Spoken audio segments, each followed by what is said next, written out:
Now, you brought up AI. We've talked about AI. So let's talk about AI because everybody is talking about AI. The future. And AI is going to be a big part of it. Now, there's a lot of talk.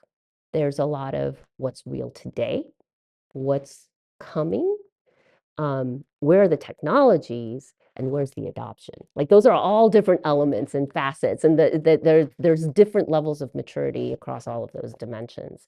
So let's start with you, Cassie. Okay.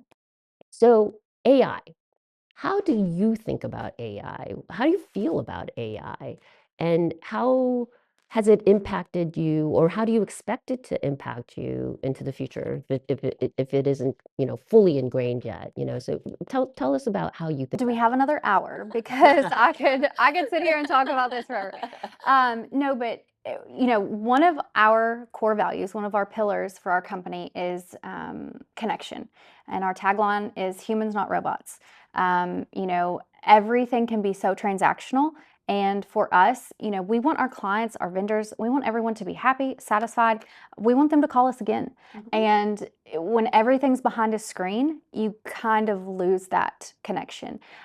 So I'm hesitant. I'm hesitant to automate too much, to do things just at the click of a button too much, because there is so much to say for that face value, for building those connections in person, stopping by someone's office and saying, hey, how you like the roof, just having that. Now, don't get me wrong, I am the person at the company that leads the charge on how can we be more efficient, how can we do things quickly and timely and accurately. Smarter, yeah, there's a place for it. Right now, if I haven't mentioned our previously archaic legacy system, I'll do that here. But us switching from that to Sage has been just a massive jump, and so we are not currently looking to add anything else at the time, because we want to maintain that connection. I had to drag a few people across the finish line with it because they're like, no, I want to handwrite every message, and there's a time and a place for that, but we are looking for that balance. Now, I know Sage has the AI feature that allows the GL duplicate detection, anomaly detection. Yes. And so as a finance person, I'm so excited to dig into that, because you can never have too many eyes on the numbers, but I don't want to pay 6 people to sit around and check the financials, right? Sure. So having something that can say, hey, based on your historical data, this looks a little wonky. What do you think? Yes, exactly. That's huge, right? But having, that constant communication electronically with our clients, maybe we're not ready for that yet. Sure, sure. Yeah. Yeah, I think that that's really important. I mean, the way that we think about AI in our products is how do we help people work smarter, be more efficient? It's not about just having AI to have AI. It's not about AI to have AI, and it's not about destroying the human connection. I mean, it's interesting because you said that connection was one of your core values. Being human is actually one of Sage's core values as well. And so, yeah, there's in the whole return to office. I mean, the whole idea behind people interacting with other people and having those connections is absolutely something that we do not want to lose. But AI, how we think about AI is our customers shouldn't have to think about AI. It should just help them. So it's not like AI, I need to figure out how to use AI. It's kind of embedded and almost invisible and just helps you do things better. That's kind of the approach that we're taking. So industry.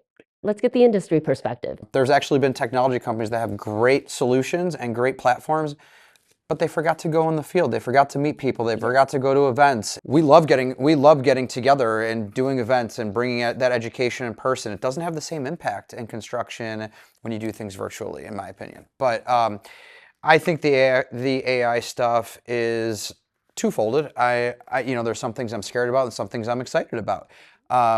I think it is also confusing in that those many thousands of technology companies out there, everyone's now an AI company. So you're confusing contractors. Yeah, there's a little bit of hype. Yeah, it's like we only got a blip of that when blockchain was coming up, but this is whether you are a job board company or you are an autonomous vehicle company, everybody is an AI company now. Or like 10 years ago, everyone was a technology company. So we're seeing that, and that's confusing a little bit. But I think one thing that companies need to realize is if you put anything into like ChatGPT, Claude AI, Llama, that goes into the world. You know, so I think you need to be very careful from a privacy standpoint. You know, But yeah, there's security yeah, concerns for real. there's security concerns. I believe everyone should have an HR policy, you know, around AI. I think that's something that is finally getting out there, but that's one of the big things with AI that not everyone has brought on. I'm very encouraged by the safety implications it can have. I mean, right now, AI technology being brought into autonomous vehicles is one of the fastest trending technologies. So there's multiple companies out there where they can take a 20-year-old piece of you know, of equipment and it can make it autonomous. That means you're getting maximum productivity. That means if you're doing something like mining, you're getting, you know, safety, you know, you're getting a safer, you know, really just result from that because a human's not going to get injured from it. And then there's technology where, one specifically, where if a large piece of equipment goes too close to somebody, the vehicle will automatically stop. So I'm loving seeing all the safety implications and then all the safety data that's using AI to predict what the future is going to be.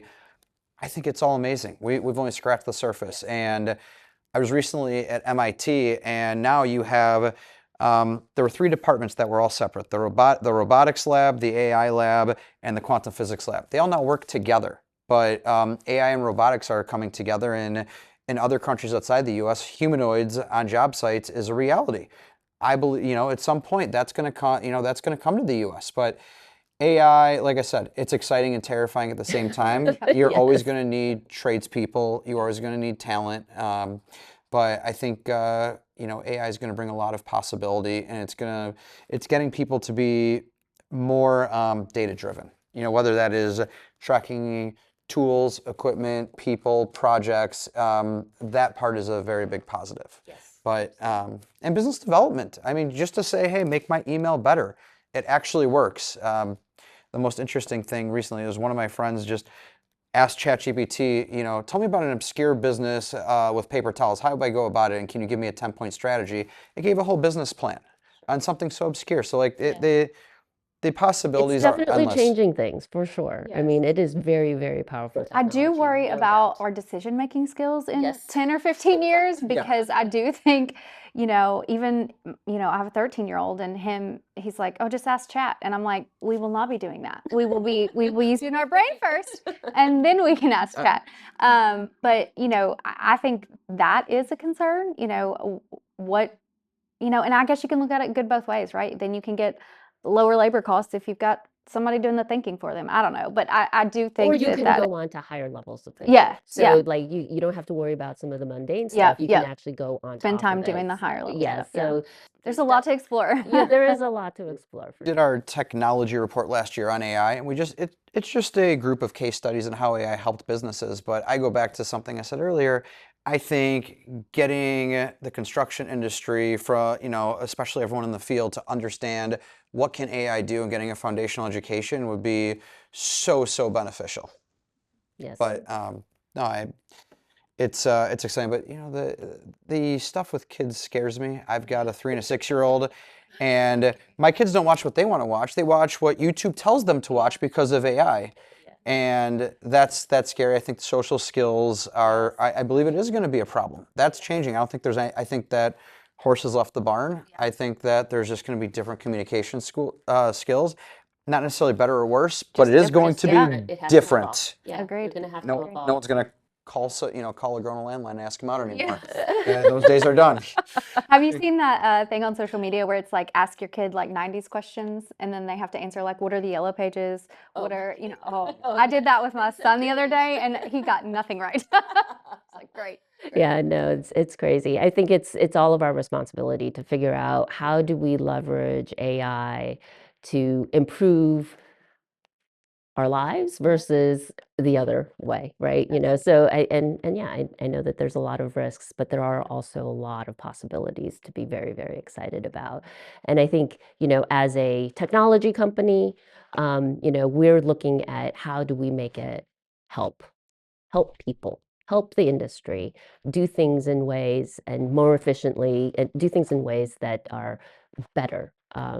Not replacing people, but really about, how do you help them get to that next level? Okay, so one final question to kind of to wrap this all up. So, um, any words of wisdom for last minute words of wisdom for all of the companies out there that are looking to embark on their digital transformation journey to the next best thing or the next new technology? Any moving to the cloud, leveraging AI, words of wisdom, advice. I mean, I think we've talked about it so many times already, but you have to have a plan. You have to know where you want to go. Are you trying to fill gaps? What are your 3 months, 6 months, 12-month goals? You can't just jump in the deep end because, like we've talked about here, there are so many shiny things out there. And if you don't have a plan, if you don't have a roadmap, you're gonna get enamored by those things, and you're gonna think it's gonna do exactly what you want. And software is not a cheap investment. You're putting a lot of cash behind that, and you don't want to make the wrong decision. So getting the key players in the room, asking the questions, what do you need? What can we do? Where do you see the gaps? What would make your job easier? And then, creating that plan, knowing that you're going to have to pivot. You're going to have to, reevaluate things here and there. You're going to see what's out there, and then you're going to think, man, we don't need any of that, right now. Or maybe we want all of it. How do we figure it out? And just not going into it without a plan. Yep. Nope, that makes a lot of sense. Plan, what are your objectives? That's right. And then get everybody on Yeah. board. Absolutely. I think all of those things, keeping, what's your end goal in mind, but also, I think that some people forget, construction is the second largest industry being hit by cybersecurity attacks and data security breaches. And as we get more tech savvy, that's gonna continue to be a problem. So, not the most rosy thing to end on, but it is a problem, and I think everyone needs to be, as an industry, we need to do a better job of being secure with our data, with everything that we're doing with emails, and there are ways to do it, cheap, low cost, and effective. But I have actually seen, you call them a white hat hacker, I've seen someone go on the dark web, and you see a third of the companies being ransomwared just in real time were construction businesses. So it is a problem, and as we invest more in technology, those are going to be things we need to be aware of, and AI is going to make that more challenging because there are some fake bills or invoices that they can put that I know that companies have paid, but it's just something to be aware of because it's all very exciting, and I agree with everything you said. You've got to have a plan, and you need to do the homework. Yeah. Spend the time. Don't just pick one thing. If you're picking a project management solution, go to at least 3 vendors, spend the time, spend the few hours, because this is something that you're intending to have for years. And I would say the same thing from anything from robotics to drones to, any of your BIM solutions. But, that would be something that I think I personally have worked with our membership to make it a priority to understand what are some things that we can do to be more secure. And we don't get any of those things. We want the industry to be better, so we don't get anything about our technology reports or cybersecurity references. So yeah, no, I think that's a really good point. Like the idea of go with vendors that also are really security focused. Yes. I mean, like if you think about like the old days where you have your server in the closet, right? Right? That's not so secure. Yeah. But I mean, some of the newer technologies, like you go to the cloud, you have all kinds of security, like that's core to some of those technology solutions that are being provided, the world-class security, making sure that you don't get hacked, and all of those types of things are some of what these new cloud technologies are bringing to bear. But yeah, you're right, AI throws another dimension of risk in there. But yeah, exciting stuff, lots of potential, great time to be in construction tech. Thank you guys. Thank you, Matt and Cassie, for a wonderful conversation. Really appreciate your time. Absolutely. All right. Likewise. Thank you Till next so time. much. Hopefully we could do it again. Yeah. Yeah. All right.